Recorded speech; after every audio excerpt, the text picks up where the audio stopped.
स्वागत है आपका एमएस क्लासेस के इस नए वीडियो में, जिसमें हम बात करेंगे कक्षा 12 के चैप्टर नंबर 1 के भाग 2 के बारे में। दोस्तों, भाग 1 में हमने पढ़ा था कि आवेश कैसे आया, फिर हमने पढ़ा कूलाम का नियम, आवेश की उत्पत्ति, आवेशों का क्वांटीकरण। इस नए भाग में हम जानेंगे वैद्युत क्षेत्र। ये भाग जो होगा ये एग्जाम के दृष्टिकोण से अत्यधिक महत्वपूर्ण होगा। वैद्युत क्षेत्र देखिए क्या होता है। सपोज करिए कि यहाँ पे कोई प्लस आवेश रखा हुआ है, यहाँ पे कोई कैसा आवेश रखा गया है, धन आवेश रखा गया है। अब क्षेत्र मतलब समझते हैं ना, क्षेत्र मतलब फील्ड, जगह, इंग्लिश में इलेक्ट्रिक फील्ड बोलते हैं। तो किसी आवेश के चारों तरफ का वह क्षेत्र, फिर बात समझिए, किसी आवेश के चारों तरफ का वह क्षेत्र। मान लीजिए यहाँ पे कोई अन्य आवेश लाया गया यहाँ पे, तो इस पर कोई प्रभाव नहीं पड़ा, फिर यहाँ पे लाया गया, फिर भी कोई प्रभाव नहीं पड़ा। लेकिन जैसे ही यहाँ पे लाया गया, ये इसको क्या करने लगा, प्रतिकर्षित करने लगा। मतलब यहाँ तक इसका पावर चलता है, यहाँ तक इसका क्या चलता है, पावर चलता है। कहने का यही मतलब है, किसी चार्ज के, किसी आवेश के चारों तरफ का वह क्षेत्र जहाँ पे कोई अन्य आवेश लाने पे, चाहे वो किसी प्रवृत्ति का हो, धन का हो या ऋण का हो, किसी आवेश के चारों तरफ का वह क्षेत्र जहाँ पे कोई अन्य आवेश लाने पे वह किसी बल का अनुभव करे। वह बल चाहे आकर्षण का हो सकता है या प्रतिकर्षण का हो सकता है। क्लियर? मतलब किसी आवेश के चारों तरफ का वह क्षेत्र जहाँ पे कोई अन्य आवेश लाने पे उन दोनों के बीच अगर बल कार्यरत हो जाता है, तो समझ लीजिए वहां तक उसका क्या है, क्षेत्र है। जैसे विधायक लोग का अपना क्षेत्र होता है, सीएम का अपना पूरा प्रदेश क्षेत्र होता है, वैसे ही आवेशों के चारों तरफ का वह क्षेत्र जहाँ पे कोई अन्य आवेश लाने पे वह आकर्षण या प्रतिकर्षण का अनुभव करे, वह क्या कहलाता है बच्चों, वैद्युत क्षेत्र कहलाता है। इंग्लिश में क्या कहते हैं इसको, इलेक्ट्रिक फील्ड। इसी श्रेणी में अगली बात करते हैं वैद्युत बल रेखाओं की। वैद्युत बल रेखाएं, देखिए ये क्या होता है, ध्यान से देखिए। एक छोटा सा डायग्राम बनाते हैं और उससे आपको सिखाएंगे कि वैद्युत बल रेखाएं क्या होती हैं। मान लीजिए यहाँ पे कोई प्लस का आवेश रखा गया है और यहाँ पे कोई माइनस का आवेश रखा गया है। एक चीज बार बार इधर आएगी जिसका नाम है एकांक परीक्षण आवेश। एकांक धन परीक्षण आवेश, एकांक धन परीक्षण आवेश। एकांक नाम से स्पष्ट है, परिमाण कितना होगा बच्चों इसका, एक होगा। परिमाण समझते हैं, परिमाण जैसे आप दुकान पे गए कहें 5 किलो आलू दे दो, तो 5 परिणाम है, किलो मात्रा, समझे। एकांक मतलब ऐसी सब्सटेंस, ऐसी राशि जिसका आंकिक मान क्या होगा, सॉरी परिमाण क्या होगा, 1। चलिए, परीक्षण आवेश इसलिए बोला जाता है कि इससे टेस्टिंग की जाती है, परीक्षण किया जाता है। चलिए, प्लस माइनस रखे गए हैं। मान लीजिए यहाँ कोई परीक्षण आवेश Q0 रख दिया है, तो ये प्लस वाला आवेश ये धन प्रवृत्ति का होता है परीक्षण आवेश। तो ये इसको क्या करेगा बच्चों, प्रतिकर्षित करेगा, क्या आकर्षित करेगा, ये इसको क्या करेगा, प्रतिकर्षित करेगा। लेकिन ये माइनस वाला क्या करेगा, माइनस वाला बच्चों इसको आकर्षित करेगा। इसी तरह अगर आप इसकी स्थितियां बदलते हैं, स्थिति मतलब Q0 फिर यहाँ उठा के रखा, फिर यहाँ उठा के रखा, फिर यहाँ उठा के रखा, तो आपको इस तरीके से बहुत सारे क्या मिल जाएंगे, पॉइंट्स मिल जाएंगे। इस तरीके से बहुत सारे पॉइंट्स मिल जाएंगे और जब इन पॉइंट्स को, इन बिंदुओं को मिलाएंगे तो आपको इस प्रकार की कुछ रेखाएं क्या होंगी, मिलेंगी। वहीं अगर नीचे गए परीक्षण आवेश तो, लेकिन एक बात का ध्यान रखिए, जो वैद्युत बल रेखाएं होती हैं ये हमेशा प्लस से माइनस की ओर। फिर से बात समझिए, वैद्युत बल रेखाएं हमेशा प्लस से माइनस। कब उत्पन्न हुई, जब हमने परीक्षण आवेश रखा, हमने देखा प्लस वाला इसको प्रतिकर्षित कर रहा है, लेकिन माइनस वाला क्या कर रहा है, आकर्षित। हमने सभी बिंदुओं के बारे में पढ़ा और बिंदुओं से जाने वाली कुछ रेखाएं खींच रही। तो वैद्युत बल रेखाएं आपको क्लियर हुआ, क्या कह रहे हैं वैद्युत बल रेखाओं में, ये हमेशा प्लस से माइनस की ओर जाती हैं, यह खुले वक्र में। क्लियर? वैद्युत क्षेत्र किसी आवेश के चारों तरफ का वह क्षेत्र जहाँ पे कोई अन्य आवेश लाने पे आवेश क्या बल का अनुभव करता है, तो समझ लीजिए वहां तक उसका क्या है, क्षेत्र है। उस क्षेत्र को आप कहेंगे वैद्युत क्षेत्र। वैद्युत बल रेखाएं वैद्युत बल रेखाएं धन से माइनस की हो जाती है, पूरे वक्त में उपस्थित होती है। बच्चों अब एक हम छोटी सी टॉपिक के बारे में चर्चा करेंगे जिसका नाम है, एग्जाम के दृष्टिकोण से बहुत महत्वपूर्ण टॉपिक है, जिसका नाम है वैद्युत द्विध्रुव। वैद्युत द्विध्रुव आपको हल्का सा नॉलेज इसका 11th में भी मिला होगा, केमिस्ट्री में खास करके। तो वैद्युत द्विध्रुव बच्चों क्या होता है? वैद्युत द्विध्रुव मतलब द्विध्रुव, क्या ध्रुव? द्विध्रुव, डाईपोल, इंग्लिश में क्या बोलते हैं? डाईपोल, इलेक्ट्रिक डाईपोल, पूरा मीनिंग होती है डाईपोल। डाई मतलब दो, पोल माने ध्रुव, मतलब जिसके दो ध्रुव होंगे वही द्विध्रुव कहलाएगा। और वैद्युत द्विध्रुव कहने से मतलब हमारा ये है, वैद्युत द्विध्रुव कहने से हमारा मतलब ये है कि प्लस और माइनस एक दूसरे के बहुत का होंगे बच्चों, समीप होंगे। आप डायग्राम देख लीजिए एक बार। चलिए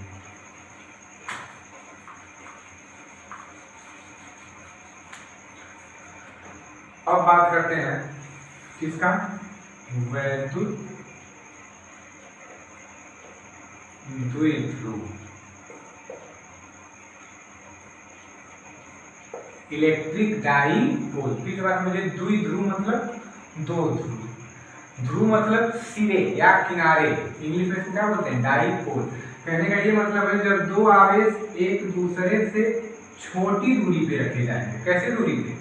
छोटी दूरी, लेकिन कंडीशन है ये दोनों परिमाण में तो बराबर होते, मतलब 5 कूलम अगर ये है तो 5 कूलम ये भी होगा। चलिए तो बात फिक्स है, लेकिन अंतर बस इतना है, अगर ये प्लस का होगा तो ये किसका होगा बच्चों? माइनस का होगा। ये दोनों अल्प दूरी पे रखे जाते हैं। कैसी दूरी?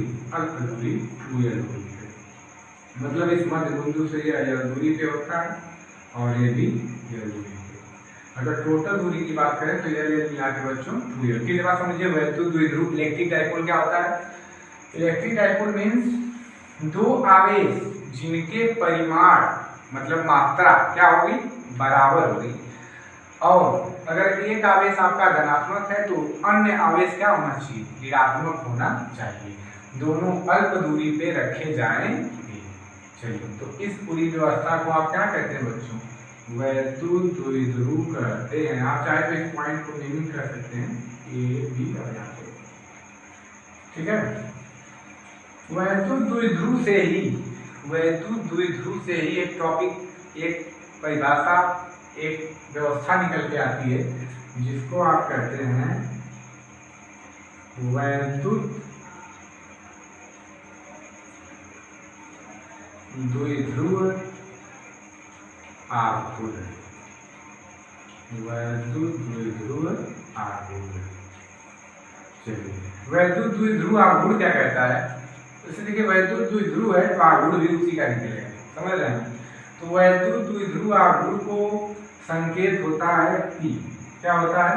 P। फिर से बात समझिए, ये होता क्या है? कहते हैं द्विध्रुव के दोनों आवेशों में से, द्विध्रुव के दोनों आवेशों में से किसी एक आवेश, द्विध्रुव के दोनों आवेशों में से किसी एक आवेश का परिमाण, परिमाण मतलब सिर्फ का जो मात्रा है वो, दोनों आवेशों में से किसी एक आवेश का परिमाण। चलिए P से दिखाते हैं, याद रखिएगा। एक आवेश का परिमाण मतलब चलिए Q ले लिया, एक आवेश क्या ले लिया? Q। ये गुणांक होता है किसका? देखिए ये गुणांक होता है इनके बीच की दूरी का। किसका होता है? इनके बीच की दूरी का। मतलब P का मतलब क्या आ गया? 2Ql। ये आपके वैद्युत द्विध्रुव आघूर्ण का फार्मूला है। ठीक है, बात समझिए। दोनों आवेशों में से किसी एक आवेश का परिमाण तथा उनके बीच की दूरी के गुणनफल को क्या कहते हैं? वैद्युत द्विध्रुव का आघूर्ण कहते हैं। एक बार फिर से बात समझिए। दो आवेश लेकिन विपरीत प्रवृत्ति के, एक धन का आवेश होगा तो दूसरा माइनस का, एक दूसरे से अल्प दूरी पे रखे जाएं। कैसी दूरी पे? अल्प मतलब छोटी दूरी पे रखे जाएं, तो यह पूरा व्यवस्था कहलाता है वैद्युत द्विध्रुव। दूसरी बात, दोनों आवेशों में से एक आवेश को लेंगे और उनके बीच की दूरी को लेंगे, अगर उनका गुणनफल कर देते हैं तो उसी को आप कहते हैं वैद्युत द्विध्रुव आघूर्ण। बच्चों अगर मात्रक की बात करें कि P का मात्रक क्या होगा? बहुत ही इजी है। Q को आप किसमें नापते हैं? Q को आप नापते हैं कूलाम में, और L को बच्चों यह दूरी है तो दूरी किस चीज में नापी जाती है? मीटर में। मात्रक क्या हो गया? Coulomb metre. इसके साथ ले लीजिए, नोट करेंगे तो नोट कर लीजिए। पी का मात्रक हो गया कूलाम मीटर। चलिए अब जो अगला टॉपिक हुआ बच्चों, वो एग्जाम के दृष्टिकोण से बहुत महत्वपूर्ण है, हर बार पूछा गया, जिसका नाम है वैद्युत क्षेत्र की तीव्रता। क्या नाम है? वैद्युत क्षेत्र की तीव्रता नाम है उसका। इलेक्ट्रिक फील्ड इंटेंसिटी, ध्यान से देखिएगा। वैद्युत क्षेत्र की तीव्रता, वैद्युत क्षेत्र की इलेक्ट्रिक फील्ड इंटेंसिटी। ध्यान से बात समझिए। अभी हमने जस्ट पढ़ा वैद्युत क्षेत्र। मान लीजिए यहाँ कोई आवेश है और ये इसके चारों तरफ का क्षेत्र है, कुछ दूर तक इसका पावर काम करेगा। यहाँ पे हम कोई अन्य आवेश लाते हैं Q0। यहाँ पे कोई Q0 मतलब समझ रहे ना, परीक्षण आवेश, टेस्टिंग चार्ज। परीक्षण आवेश क्यों कह रहे हैं? क्योंकि हम इससे वैद्युत क्षेत्र की तीव्रता की क्या करेंगे? परीक्षा करेंगे। ठीक बात समझिए। अब दोनों आवेश हैं, ये भी धन पृथ्वी का होता है, दोनों के मध्य क्या लगेगा? दोनों के मध्य बल लगेगा। और किस प्रकार का बल लगेगा? आकर्षण का, ये इसको क्या करेगा? प्रतिकर्षित करेगा। और जिस बल से करेगा आप जानते हैं कूलाम का नियम। क्या नियम होता है बच्चों? 1/4πε0 Q इंटू Q0 मान लेते हैं दूरी कितनी है? R है यहाँ से यहाँ तक की, तो दूरी का क्या लेते हैं? स्क्वायर लेते हैं। Q0 है क्या? Q0 है एकांक परीक्षण आवेश। Q0 क्या है? Q0 को अभी हमने जस्ट पढ़ा है, एकांक परीक्षण आवेश। Q0 है बच्चों एकांक परीक्षण आवेश। चलिए मतलब Q0 का जो आंतरिक मान है 1। देखिए वैद्युत क्षेत्र की तीव्रता, कंफ्यूजन में मत रहिए, वैद्युत क्षेत्र की तीव्रता एक बल ही है। वैद्युत क्षेत्र की तीव्रता क्या है? एक बल ही है जो किसी आवेश द्वारा किसी एकांक परीक्षण आवेश पे लगाई जाती है। चलिए Q0 का मान क्या हो जाएगा बच्चों? Q0 का मान क्या होगा? 1 होगा। 1/4πε0 Q0 का वैल्यू R²।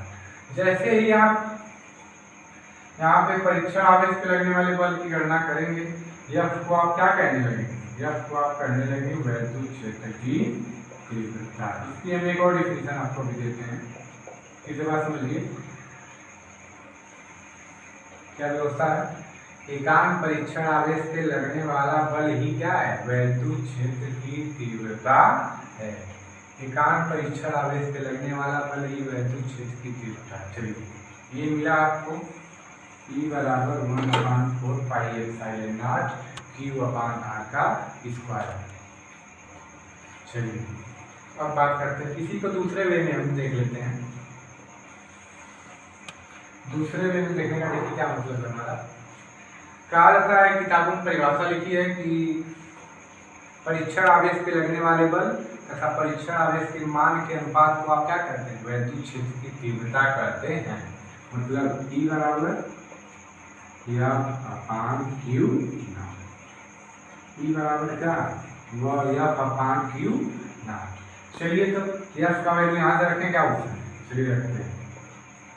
समझ रहे हैं? F बल है तो बल बराबर लिखना होगा 1/4πε0 Q इंटू Q0/R का स्क्वायर।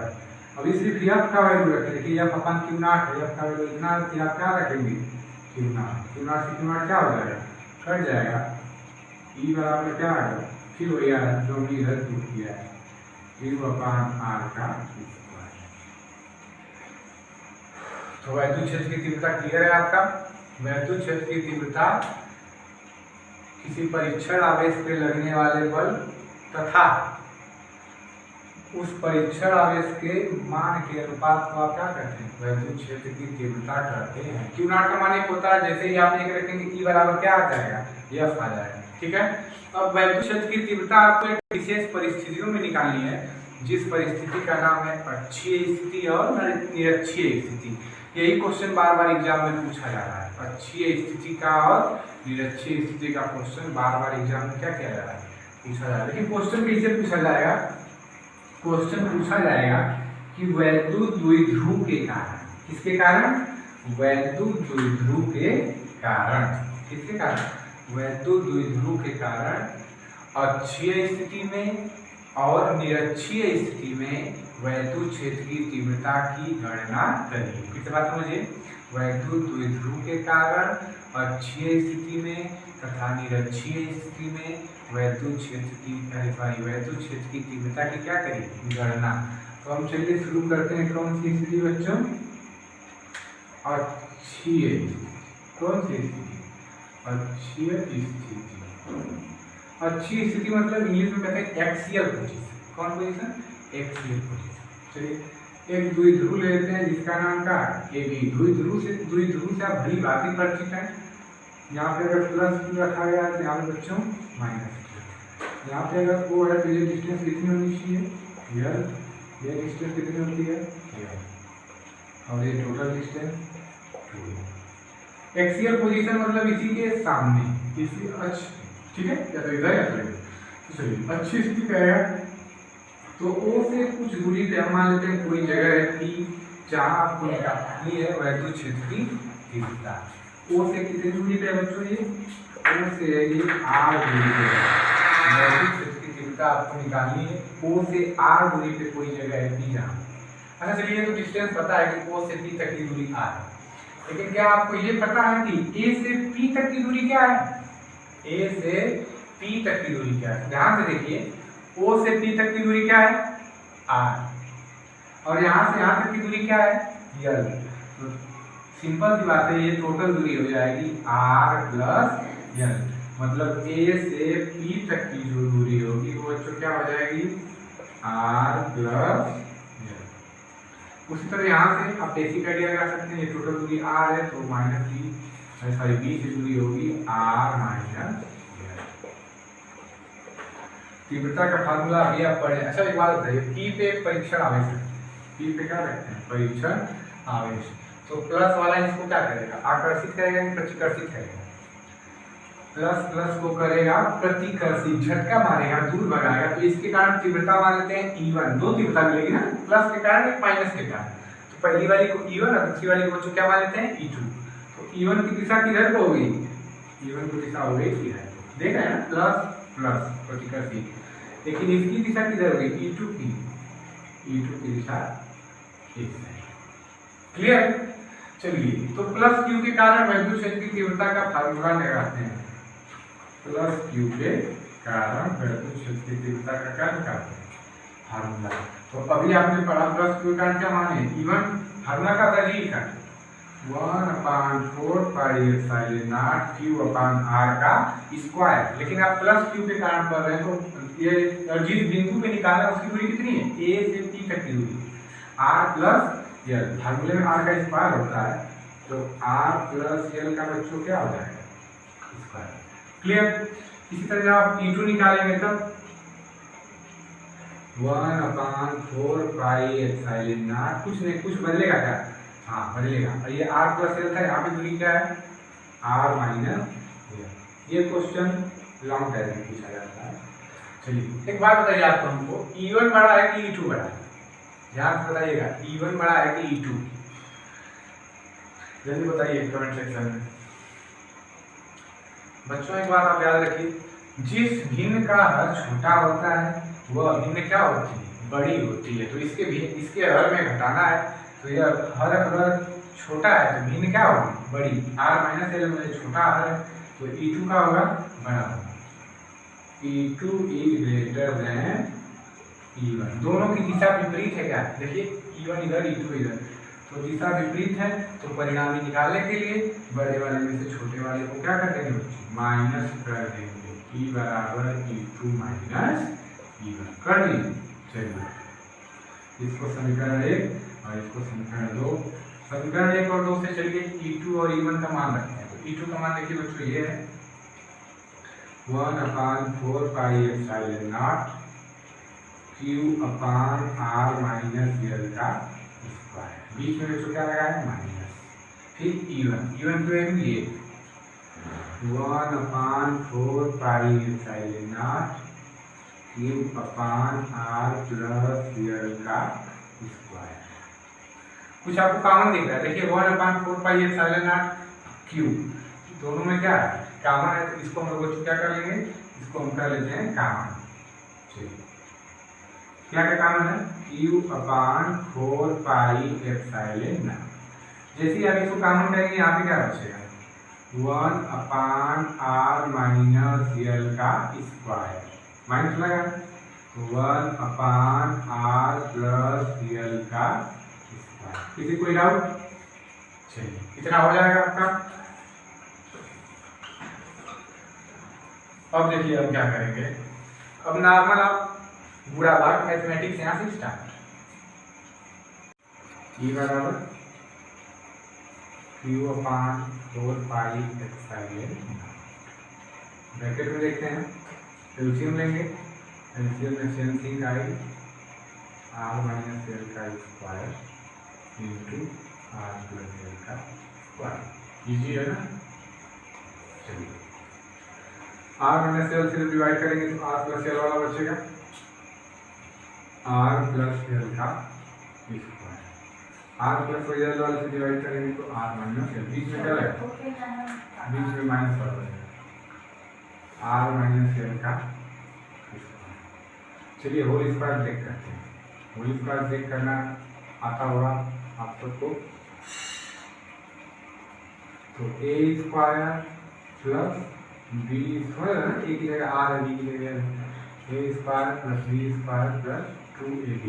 यहाँ पे माइनस वाला a square plus b square minus 2ab, लेकिन सामने माइनस लगने की वजह से माइनस का जब अंदर गुणा करेंगे तो प्लस वाली वैल्यू माइनस और माइनस वाली वैल्यू प्लस, तो माइनस r स्क्वायर माइनस यल स्क्वायर प्लस 2l। इसको देखिए एक कोष्टक में a प्लस बी, एक कोष्टक में a माइनस बी, तो होगा क्या r स्क्वायर माइनस l, यही ना। लेकिन इसका स्क्वायर पहले से था तो एक और स्क्वायर लगा देते हैं, समझ रहे बच्चे। चलिए कितना हो गया, ब्रैकेट थोड़ा बड़ा बना लेते हैं, फिर हम देखेंगे कुछ वैल्यू कट रही है, r स्क्वायर प्लस माइनस कर जाएगा, ये स्क्वायर कट जाएगा, फिर क्या मिलेगा बच्चों, E बराबर Q/4 pi epsilon not 2LR मिलके 4LR अपान r स्क्वायर माइनस यल। फिर हम यहाँ देखेंगे कि r बड़ा है कि यल, थोड़ा देख के बताइए आप हमको। r देखिए ये पूरी दूरी है और ये छोटी सी दूरी है, तो r जो होगा यल से क्या होगा बड़ा, तो जाहिर सी बात है r स्क्वायर रियल स्क्वायर से क्या होगा बहुत बड़ा होगा, तो रियल स्क्वायर को क्या करेंगे छोड़ देंगे, रियल स्क्वायर को क्या कर देंगे छोड़ते हैं। अभी इसको एक बार नोट कर देते हैं, r स्क्वायर का स्क्वायर माइनस यल स्क्वायर का स्क्वायर।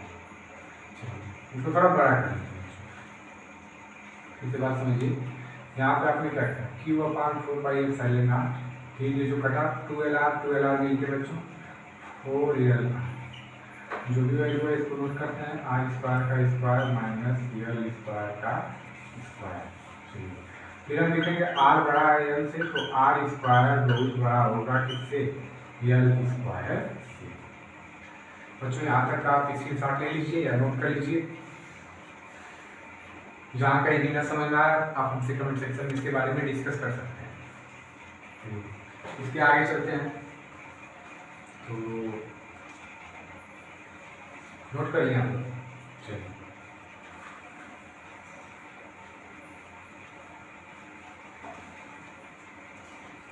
तो यल स्क्वायर को हम क्या कर देंगे छोड़ने से, यल स्क्वायर को छोड़ने, क्यों छोड़ रहा है भाई, छोड़ इसलिए रहा है कि यल स्क्वायर बहुत छोटा है, तो ई बराबर क्या बचेगा Q/4 pi epsilon not 4LR अपान, इसको तो छोड़ना है अपने को, तो r स्क्वायर का स्क्वायर r की पावर 4, एक r से एक r का आ जाएगा कैंसिल हो जाएगा, e इसको हम अच्छे से थोड़ा लिखते हैं 1/4, अच्छे से लिखने का ये मतलब क्यू को उधर भेज देते हैं, तो ये हो जाएगा Q into 4L r to the power 3। 4 को आप कुछ लिख सकते हैं बच्चों, 4 को आप लिख सकते हैं 2 × 2, क्योंकि आप पढ़ किसके वैद्युत द्विध्रुव के कारण पढ़ रहे हैं, तो आपको वैद्युत द्विध्रुव आघूर्ण P भी लाना होगा। तो 4 को आप लिख सकते हैं 2 × 2, और ये क्या बचा है QL। तो 2QL को आप क्या बोलते हैं, जल्दी बताइए। 2QL को आप बोलते हैं P, वैद्युत द्विध्रुव का आघूर्ण। तो E बराबर क्या आ जाएगा 1/4 πε0 2, और इतनी वैल्यू को आप क्या बोलते हैं P, 2P/r⁴। वैद्युत द्विध्रुव के कारण अक्षीय स्थिति में वैद्युत क्षेत्र की तीव्रता का ये फार्मूला है। E बराबर 1/4 πε0 2P/r⁴। इसके साथ ले लीजिए, नोट कर लीजिए। अब हम बात करेंगे निरक्षीय स्थिति। कौन सी स्थिति बच्चों, निरक्षीय स्थिति। निरक्षीय स्थिति मतलब लंबवत, द्विध्रुव पे कहाँ रहेगा पॉइंट, लंबवत रहेगा। ये प्रूफ भी, दोनों प्रूफ में से एक प्रूफ हर साल पूछे जा रहे हैं बोर्ड एग्जाम में, तो इसको आप स्क्रीनशॉट मार के नोट कर लीजिए। चलिए हम बात करते हैं कौन सी स्थिति बच्चों, निरक्षीय स्थिति। ध्यान से बात समझिए, थोड़ा बड़ा है लेकिन इजी। निरक्षीय स्थिति, नॉन एक्सियल, नॉन एक्सियल मतलब अक्ष पे नहीं, निरक्षीय स्थिति। चलिए द्विध्रुव के कारण एक द्विध्रुव ले लेते हैं, द्विध्रुव का नाम AB। आप समझ सकते हैं ए पे क्या होगा +Q, B पे माइनस, यहाँ पे O। निरक्षीय स्थिति है तो बिंदु हमारा कहाँ रहेगा, लंबवत रहेगा। कहाँ रहेगा, लंबवत। R दूरी पे कोई जगह है P, जहाँ आपको निकालनी है वैद्युत क्षेत्र की तीव्रता। तुरंत P से Q को क्या करेंगे, मिला। B से Q को क्या करेंगे, मिला। ये दूरी क्या होती है बच्चों द्विध्रुव में, ये दूरी B, टोटल दूरी 2L होती है। चलिए अब ध्यान से अगर देखें तो एक छोटा छोटा समकोण त्रिभुज POA POB। तो समकोण त्रिभुज में क्या होता है, कर्ण का स्क्वायर बराबर आधार का स्क्वायर प्लस लंब का स्क्वायर। तो स्क्वायर हटाएंगे तो इधर क्या आ जाएगा, सारी वैल्यू ब्रैकेट में, सॉरी कर्ली में आ जाएगी। चलिए कर्ली में आ गया ना स्क्वायर रूट। तो आप देखेंगे आधार का स्क्वायर प्लस लंब का स्क्वायर किस चीज में, कर्ली में। तो आधार क्या है, L स्क्वायर प्लस R का स्क्वायर, किस चीज में, कर्ली। इसके लिए भी सेम वैल्यू होगी, L स्क्वायर प्लस R। यहाँ पे कोई परीक्षण आवेश क्यों नॉट रखा गया है, तो ये प्लस वाला इसको क्या करेगा, झटका मारेगा इधर को, मतलब प्रतिकर्षित करेगा, लेकिन माइनस वाला अपनी साइड क्या करेगा, खींचेगा। कहने का मतलब ये, अगर इसके कारण E1 हो तो इसकी दिशा इधर और E2 की दिशा इधर। चलिए तो एक बार +Q के कारण E मान लेते हैं तीव्रता E1 है, और फार्मूला लगाते हैं 1/4 πε0 Q/r। R का स्क्वायर होता है, जैसे स्क्वायर करेंगे ये वैल्यू रूट में है, रूट हट जाएगा, तो आएगा आपका R स्क्वायर प्लस E2 जब आप निकालेंगे 1/4 πε0 Q/r स्क्वायर प्लस। आपको साफ साफ दिख रहा होगा कि E1 बराबर E2, लेकिन यहाँ पे दिशा ना समान है ना विपरीत है, वहाँ पे दिशा विपरीत थी। तो आप 11th में आपको पढ़ा गया सदिशों का वियोजन। इसका वियोजन, सदिशों का वियोजन, सदिशों का टूटना। जैसे अगर ये U है तो इसको आप इसके क्षैतिज घटक और लंबवत घटक में क्या कर सकते हैं, तोड़ सकते हैं, एक्स अक्ष और वाई अक्ष पे। बस याद रखिए क्षैतिज घटक को आप लिखेंगे U cos थीटा, और ऊर्ध्वाधर घटक को बच्चों आप क्या लिखेंगे, U sin थीटा। समझे, U था क्षैतिज घटक पे तोड़ेंगे तो U cos थीटा, ऊर्ध्वाधर घटक पे तोड़ेंगे तो U sin थीटा। चलिए इस फिगर को थोड़ा बाहर निकाल के देखते हैं, ये जो दिशा का मैटर सॉल्व करने के लिए फिगर को बाहर निकालते हैं। तो हमको लगता है फिगर दिशा का कुछ ऐसे है, ये है आपका E1 और ये है बच्चों आपका E2, और यहाँ पे इसको ऐसे निकालते हैं, इस जगह का क्या नाम है P। तो E1 को तोड़ते हैं तो E1 को इसके लंब क्षैतिज घटक में तोड़ेंगे तो ऐसे टूटेगा, तो इसको क्षैतिज घटक को क्या लिखते हैं, cos theta, E1 cos theta, और इसको इसके लंबवत घटक में तोड़ेंगे तो इसी पे टूटेगा, इसका नाम है E1 sin थीटा। ठीक, E2 को नीचे की साइड है तो ये लंबवत घटक में साइन यूज करते हैं, तो E2 जिसको तोड़ेंगे उसी का मैग्नीट्यूड, उसी का परिमाण लगाएंगे, और इसको E2 cos थीटा। आप अगर ध्यान से देखें तो E1 sin theta E2 sin theta पहली बात तो बराबर है और दोनों विपरीत दिशाओं में लग रहे हैं, तो ये परस्पर क्या हो जाएंगे, निरस्त हो जाएंगे। जो भी तीव्रता बचेगी किसके कारण, E1 cos थीटा और E2 cos थीटा के कारण, और दोनों कैसी दिशा में, एक ही दिशा में क्या है, देखिए दोनों तीव्रता एक ही दिशा में। तो आपका जो E आएगा, E बराबर आएगा टोटल E बराबर E1 cos theta plus E2 cos theta, क्योंकि साइन वाला पोर्शन निरस्त हो गया। तो आप देखेंगे E1 और E2 बराबर है, तो जब स्क्वायर आप करेंगे तो क्या है 1/4 pi epsilon not Q/r square plus L square into 2 cos theta, यही आएगा। और सेम वैल्यू है cos थीटा 2 cos थीटा। चलिए cos थीटा बराबर बच्चों क्या होता है, cos थीटा बराबर आपको पता होगा 9th में 10th में आपको बताया गया होगा, लाल बटा का आधार बटा के कर्ण। तो आधार यहाँ पे क्या है यह, और कर्ण बच्चों क्या है √r स्क्वायर प्लस यही है, ठीक से देख लीजिए √r स्क्वायर प्लस यह। तो cos थीटा का वैल्यू चलिए रखते हैं, E बराबर 1/4 pi epsilon not Q/r square plus L square into 2 cos theta का वैल्यू बच्चों क्या है L/√r square plus L square. चलिए अब आगे चलते हैं, यहाँ तक सबको समझ में आया। फिर आप क्या करेंगे, E बराबर 1/4 पाई एप्सिलॉन नॉट, देखिए 2QL